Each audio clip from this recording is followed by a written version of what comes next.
Online धोखाधड़ी हर रोज नए रूपों में हमारे सामने आ रही है। सबसे ज्यादा स्कैम मोबाइल फोन के जरिए किए जा रहे हैं। क्योंकि हर हाथ में स्मार्टफोन है, इसलिए खतरा बहुत बढ़ गया है। सबसे अहम बात कि स्मार्टफोन में मौजूद यूपीआई ऐप्स हमारे पेमेंट सिस्टम का अहम हिस्सा बन गए हैं। अपराधी लोगों को निशाना बनाकर तगड़ा चूना लगा रहे हैं। ऑनलाइन धोखाधड़ी से बचने के लिए यूपीआई के नियमों में समय समय पर बदलाव होता रहता है। ऐसे अब 30 जून 2025 से नए नियम लागू हो जाएंगे।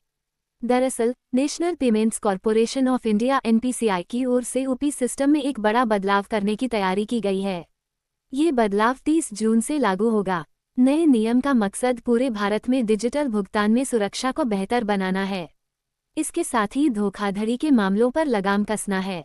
मौजूदा समय में गूगल पे, फोनपे, पेटीएम और भीम जैसे यूपी ऐप प्राप्तकर्ता का नाम प्रेषक की ओर से अपने मोबाइल में सेव किए गए नंबर दिखाई देते हैं। यूपीआई के नए नियम के तहत यूपीआई के जरिए पेमेंट करते समय यूजर्स को प्राप्तकर्ता का बैंक में रजिस्टर्ड वास्तविक नाम ही दिखाई देगा। इसके पहले तक यूजर्स के फ़ोन में नाम या निकनेम आदि दिखाई देता था। अब ये निकनेम नहीं दिखाई देगा। कुल मिलाकर 30 जून के बाद पैसे ट्रांसफर होने से पहले सिस्टम ऑटोमेटिकली पैसे रिसीव करने वाले का आधिकारिक बैंक रजिस्टर्ड नाम ही दिखाएगा।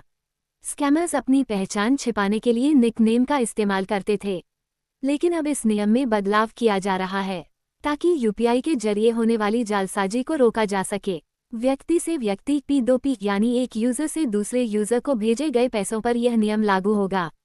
वहीं व्यक्ति से मर्चेंट P2M यानी बिजनेस, दुकानों या कैफे को किया गया पेमेंट पर भी यह नियम लागू होगा।